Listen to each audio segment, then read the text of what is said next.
This is Front Page's assessment of Pakatan Harapan's 1 year in Putrajaya, the report card right here on Lite. I have with me a panel of journalists here to take a look at the man himself, Tun Dr. Mahathir, and the Prime Minister in waiting, Datuk Seri Anwar Ibrahim. So Lite put out this poll and asked the question, should Datuk Seri Anwar Ibrahim be the next Prime Minister of Malaysia, or should Tun Dr. Mahathir stay on? Now, 37% said that they prefer Tun Dr. Mahathir Mohamad.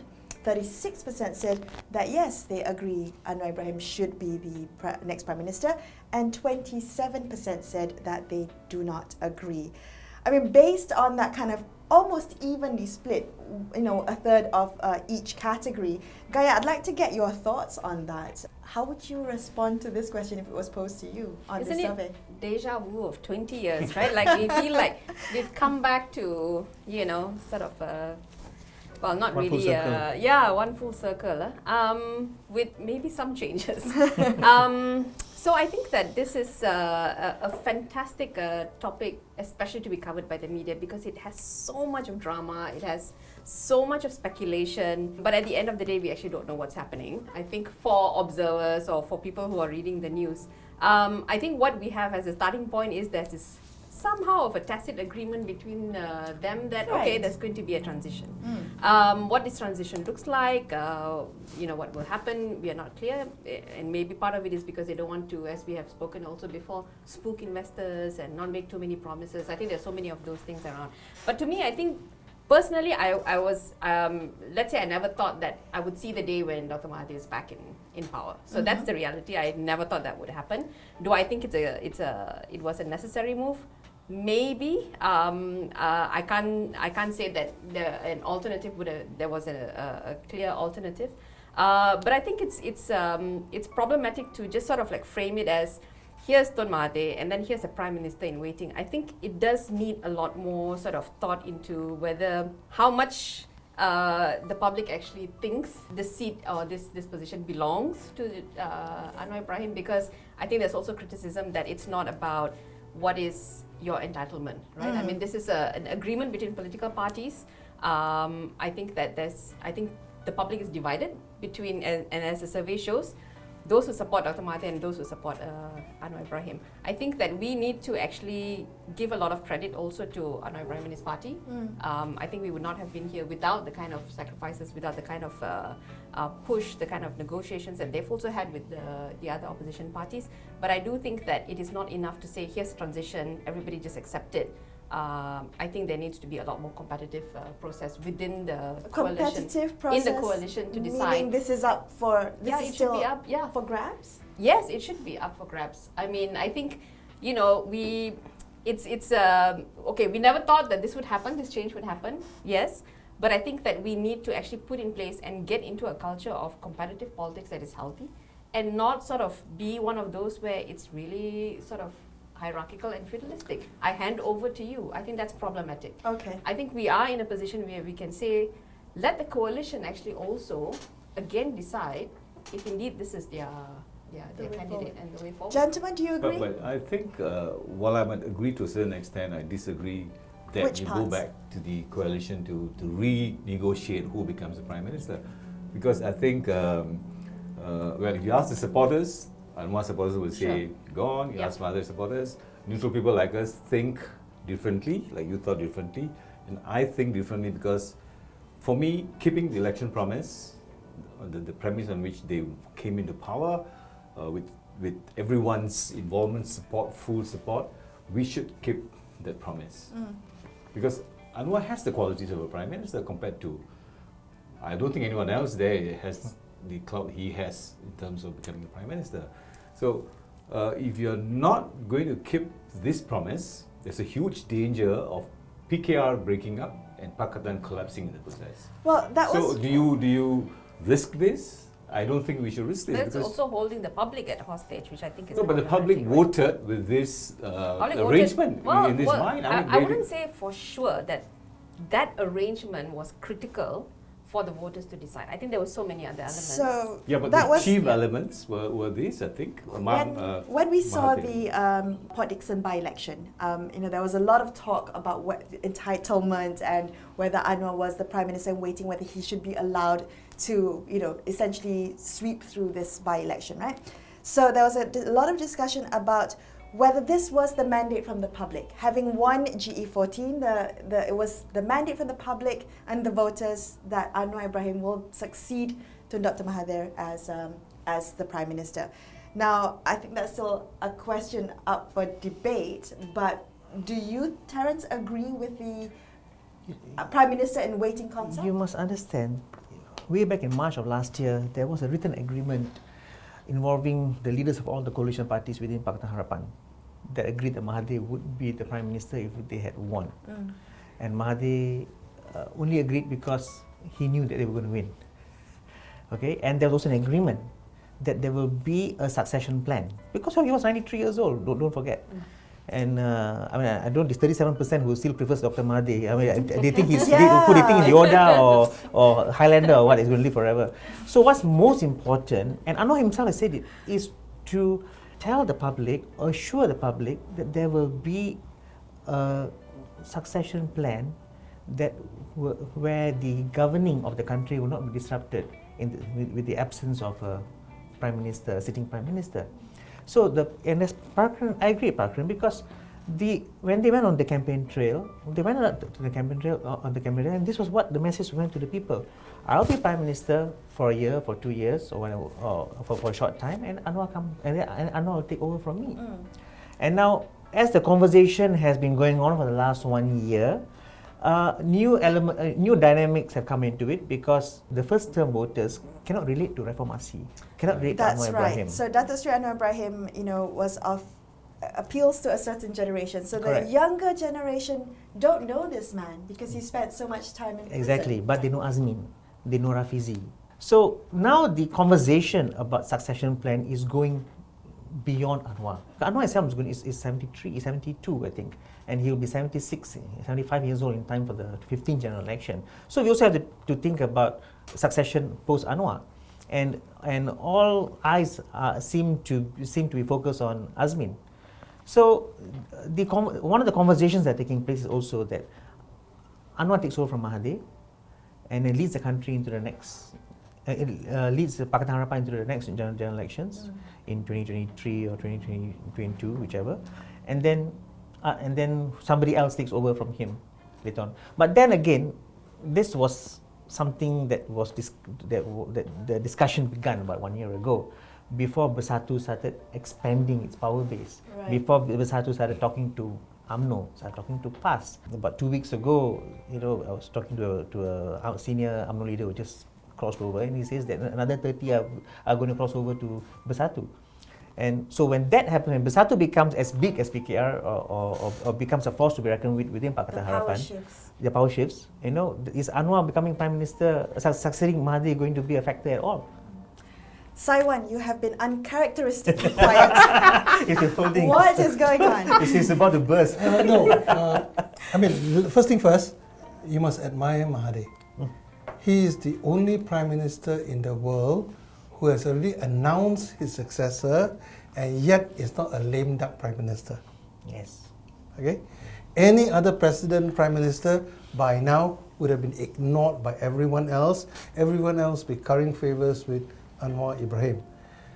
Mahathir has repeatedly said Anwar will succeed him. He's only stopped short of saying he will succeed me on such a date. That's the only thing he has not said. Just to jog your memory, didn't he announce that in 1997? Yes. No, that's my second point. That's my second point. You must also admire Anwar Ibrahim. Yes. For a man who's been in prison for 20 years, was almost the Prime Minister, and he has, I think, exhibited excellent patience. He has not pushed Mahathir publicly. Okay. Privately, I've heard a lot of conversation, but publicly, he has not said a word. Okay. I would like to be naive for once and says, can all of you just let the two men arrange everything and it will work. Leave it be, yeah. However, I can tell you as a reporter, the undercurrents are tremendous. Team A versus Team B versus Team C versus Team D, and I'm talking one party. You know, and it is in every single party. Right. If I am a Pakatan Harapan supporter, I'm going to be very, very worried. Will we still be here in GE15? What form will we be in GE15? And you look at it, the 7 by-elections have taken place. If it's a Bersatu candidate, only Bersatu takes the lead. If it's only a PKR candidate, only PKR takes the lead. I thought they were a coalition. Right. So this is a tenuous relationship, isn't it? Yes. Now I want to remind all of you, Mahathir is not the president of Bersatu. Yes. Although he is in remission, Tan Sri Muhyiddin Yassin is probably the only other qualified person to be a prime minister. Is that because there is a lack of there is a leadership deficit in Malaysia? If you look at the US elections 2020, how many people have thrown their hat in the ring? You know, I mean, out of say the 20 that want to run the race, you have some capable leaders. In Malaysia, can we say we have 20 potential prime ministers? Try 5. Do we even have 5 potential prime ministers? Try 5 and we will still struggle with five. No, but I think it's also because we are not. I mean, we have party structures that actually don't allow for the kind of 20 that you're talking about. I mean, but the US also came through a long time to have this kind of candidates come in, but it's not unusual because presidential elections have actually invited a lot of contestants. Our political, and weirdos. whichever, Politics whatever, in general. you know, but our party structures don't allow for that. You know, it is undemocratic by its own nature, and where issues of seniority, issues of where you're located, your divisions, your branch, really determine that. I think one of the reasons why I say that I think we have to have a bit more competitive politics is because we need to think of moving forward. The future looks quite different than what it was before, and I think it needs.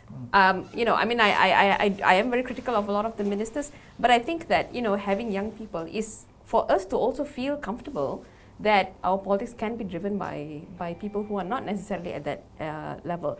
I do recognize the reality of the political system. I recognize also how parties, carve the way who comes up. Right. So I think the question of whether there are enough people or not is not, to me, is not insufficient because we haven't created a situation where it's possible for other people to shine. Which is why it's important to have ministers like Syed Saddiq. I think Management. Okay. No, I want to add to what Terence said about the agreement between the parties. In one of the discussions, it was recognized that Mahathir is 93 and would be 95 in 2 years. Yes. One of the political parties says, oh, if that's the case, let's do 94, 1 year. But I think PKR said, no, that's not enough to right all the wrong. So it was settled on 2 years. So the Mahathir's age factor is placed on the mind of every Pakatan Harapan leader. But I think, don't you think the government is being a bit, or Pakatan Harapan is being irresponsible today? If something were to happen to Mahathir, what's going to happen? whether it's prepared to. Yes. Is one as That's my point. Like, is one ready to take over? And we wanted to take over as DPM. The thing is, that's why Anwar quickly became the MP. So you won't be surprised if Anwar can take over as the Prime Minister. I think that's what's going to happen. If that happens, there will be consensus, I'm sure. What Terence and I are worried about is if Mahathir doesn't wake up tomorrow morning. Yeah. It's a sudden thing. Okay, she will be acting Prime Minister. Correct. Okay. Will Anwar become Prime Minister? How fast can they make Anwar Prime Minister?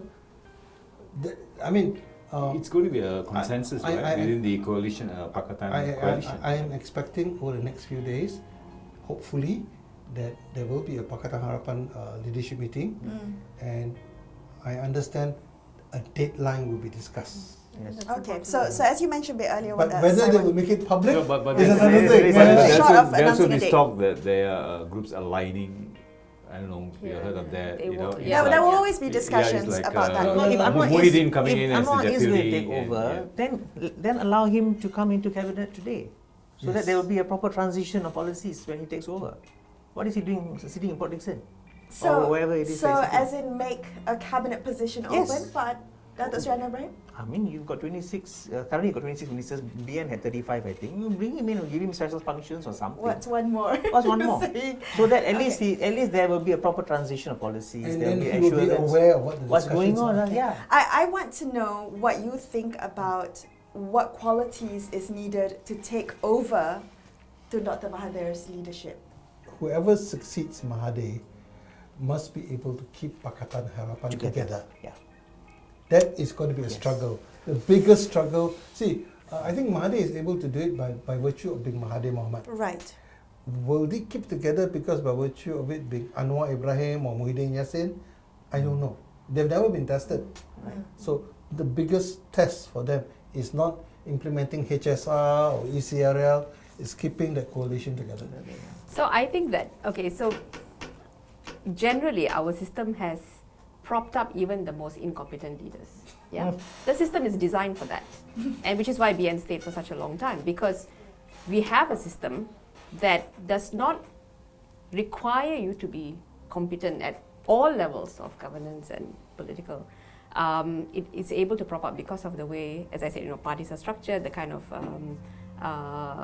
political machinery that goes into it, the resources, But now it's changing because the party and the coalition doesn't have the same resources as before.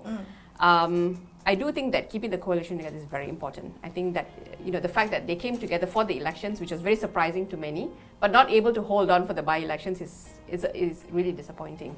But I think actually in terms of, if you talk about qualifications in terms of experience, I think this is something that has not necessarily been the need for cabinet members in the past. Right. When we talk about qualified cabinet members, the BN did not necessarily have qualified members, but we put up with all of that because the system supported it. Should I we think still put up with it? no, we shouldn't. And I think that's why I say I think it needs a little bit more competition. It needs a little bit more push to say, can we actually put the person who's able to bring and have that element of keeping together, Right. but also keeping the vision of what the future of the country has to be Okay, as well, let's put all the names on the table then. Who's up? Who's on the short list? Shall I say, on the long list even? You see, the problem is when the moment you mention names, they will be all out to kill that person. Right. No, okay, hold on. Are you asking post Anwar or Anwar's competitor? Post Mahathir. Wow. The field is I'll come up open. one. I'll say one. Anwar Ibrahim. Okay. Next. I mean, it has to be Anwar, followed by. Okay, all right. So followed post Anwar by- then. Post Anwar, who's up? Probably, I think what's happening is Succession. shaping up Muhyiddin probably, because I don't think they want Azmin, certain forces, although he could be the next one. Is his name on the table? Apparently, Yeah, Muhyiddin's name? Yeah. Muhyiddin? No, Azmin Ali is Oh, his yes, name. of course. Yes, yes. yes. Okay. Because Although he they're has his supposed own to health issues. they're if you- supposed to bring in Mukris, Mm. whom I don't see as much of a quality No. right now, but probably give him another 2 terms, we will not know. If they still survive, that is. Because Pakatan Harapan is in danger of collapsing after Mahathir, if Anwar does not become the Prime Minister. And you never know, you could be one of the ex-UMNO Yes. leaders who went into Bersatu. Okay, so for all the younger folk who may not be familiar as Anwar Ibrahim as a leader, what do you think Anwar Ibrahim will be like as Prime Minister of Malaysia?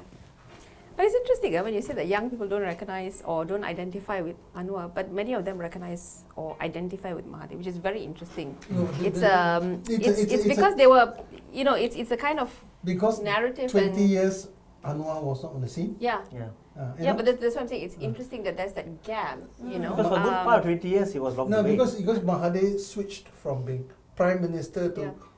de facto Critic. opposition leader in that in absence. the Short- same yeah. short Span of time. time. Yeah. So the young ones still remember Yeah. something that he did.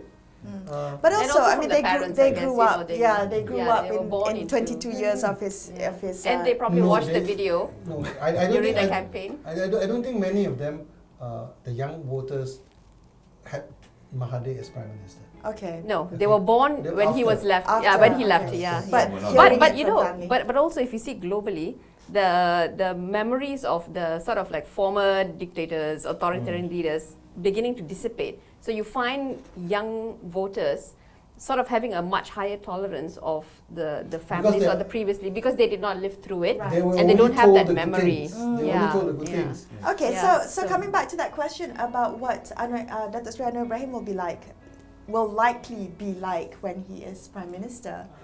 I think I see a major shift compared to Mahathir, the way he deals with the royalty, for one. I don't think he can handle them as well as Mahathir does, because I think Anwar is a bit of a conformist where that is concerned. Handling coalition, opposition. Mahathir handles it. Mahathir calls everything a spade a spade. It's called a spade. But Anwar might call a spade a shovel or something like that. So that's going to be different on that count, and also micromanaging. Anwar likes to micromanage on issues, whereas Mahathir looks at the bigger picture and he moves on. So I think it will be challenging for Anwar to handle the situation. It's going to be very challenging, and we do not know whether he can pull it off as Mahathir did. Terence, what do you think? I think his biggest challenge will be keeping the coalition together, Right. and his biggest challenge will be preventing a reformed Barisan Nasional. Let's look at it. GE14 was all about getting rid of Najib, and BN you see today as vigorously as we're talking about Pakatan Semuanya, we should also talk about what's BN been up to And the last we will one. in the next And episode. we should, yes. yeah. But I agree with Pakran in many aspects that he would be he's a conformist. He would be more, I would like to say, for want of a better word, he would be more, not ultra, but more in tune, more sensitive to the needs of the majority of the Malays or the Muslims. And Will he be more conservative in his approach? he would be try to reach a balance of being conservative and liberal, and also to appeal himself to the younger generation. If he got himself associated with the digital transformation, the NDA 2023. So you could see that he was, and even he admitted that I'm a bit out of my element. You asked me to talk about social reforms and economic and religion. I will sing like That's Mary. right. But do you think he will move away from his habit of playing to the gallery? I mean, because all of no. politicians He do will lah. not. That's That's, yeah. no, you see, in the same breath that the two of you are worried for Anwar, that he will be conformist and all that. Anwar is a political chameleon. I think he will be able to suit any situation. Just give him a bit of time and he'll switch. Yeah, so I actually agree with Well, that. that's And that's a where good the thing or bad problem. thing, something Yeah, like- exactly. yeah. And that's where I it's not so much what I think he will be like, but I think the values that he brings. Not that I agree with all the values that Dr. Mahathir brings, because I think some of them are quite problematic as well. But definitely in the context of Anwar Ibrahim, what does he bring to this at this point in our history as well? I think in his initial, after he was pardoned and he was making his visits, I think you get a sense that okay, are we sort of like becoming a lot more tolerant to the kind of conservative radical politics of religion, he right? doesn't like urban elites, does he? He doesn't like urban elites. We apparently are distracting, if I consider myself an urban elite, and civil society apparently are distracting Pakatan Harapan from its true cause. And, but statistics will show urban elites tend to be not as vocal and not as, if we could change, we would have changed a long time ago, but we didn't. So I think I think this is the kind of language that's actually very destructive. Right. That when you are faced with criticism, you then label and then you single out groups, which is such a bad tactic to use. I mean, people are going to critique you, whether you like it or not. Take it on, address it, ignore it if you want to. But I think beginning to label people, so you've got this kind of politics against the rural, politics against feminists, politics against this so-called civil society. Who championed your cause for 20 years? What was Anwar Ibrahim's, what was the party fighting for 20 years? The release of Anwar Ibrahim and his civil and political liberties. Who did that, And it is civil society, it is the elites, it is partly some of the media, it is the international community. So I think the values that he brings could be problematic, but at the same time, I think, it's not politics of one person in this current situation. It is a coalition. We hope that some kind of tempering of the situation will be possible. Because they must be sensitive to the numbers that the coalition is having. Right. The numbers Actually, is so crucial. see, actually, at the moment, we are so built up by the confrontational politics of Mahathir. I think Anwar will bring some sort of a consultative. Okay. So more engagement. whether it is going to be effective as confrontational, I don't know. I mean, I'll look, but I think Anwar will be more consultative. So we've spoken a lot about Datuk Seri Anwar Ibrahim. I would like the last few minutes for us to take a look at what we think Dr. Mahathir's legacy will be. So as you know, what will be for you, Pakran? What do you think his legacy will be? Second legacy. Second legacy. For me, I think how he handles the royalty and the outcome of how he pushes his weight to show that the government is in power, not the royalty. I think that will be his legacy. So if it happens. Unfortunately, I think he won't be here more than 3 years. I give him max 3 years. I don't think his health can take the pace he's doing. Unfortunately, in 3 years, we will just see the end of one MDB. And I think historically, it will be very unfair, but his second legacy would be one MDB. I don't think it'll be anything. I mean, not him on one As MDB. in addressing one one MDB, yeah. Gaya. I have to agree. I think the sort of the kleptocracy, which became the sort of like clarion call, will be the focus. And and I also think, actually another thing, I think as much as I've been critical and I'm always still sort of like checking myself, like what my thoughts are about Dr. Mahathir.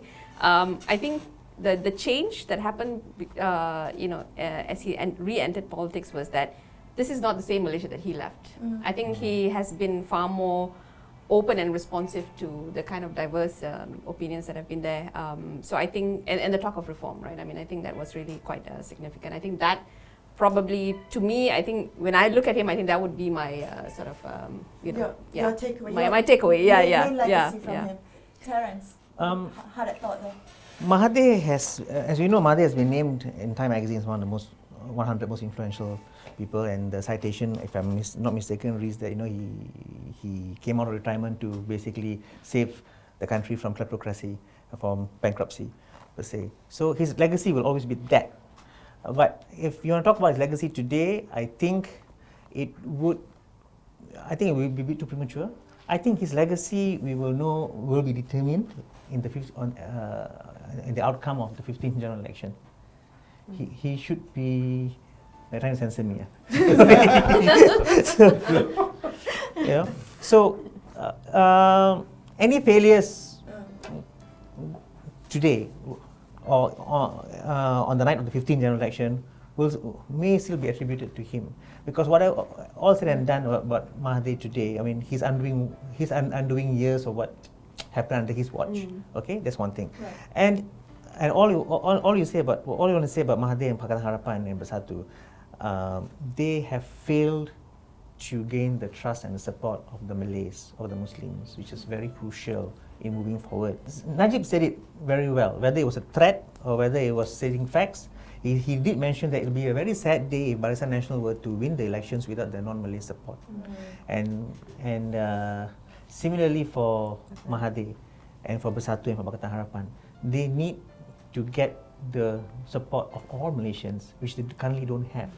And that is why, they keep flip-flopping on a lot of policies. For example, like the ratification and all the U-turns, because they don't have the support of the Malays and the Muslim majority. And the moment they do or say something that impacts them, that impacts the Muslim and Malay community, including the royals, due to lack of proper communication and information trickling down from the government, they immediately take a step back. Well, I think that was quite a comprehensive look at the two men right at the apex of power right now. I do want to come back and get your final assessment of Pakatan Harapan's report card for 1 year in Putrajaya. That's going to be on the next episode of Front Page right here on Lite.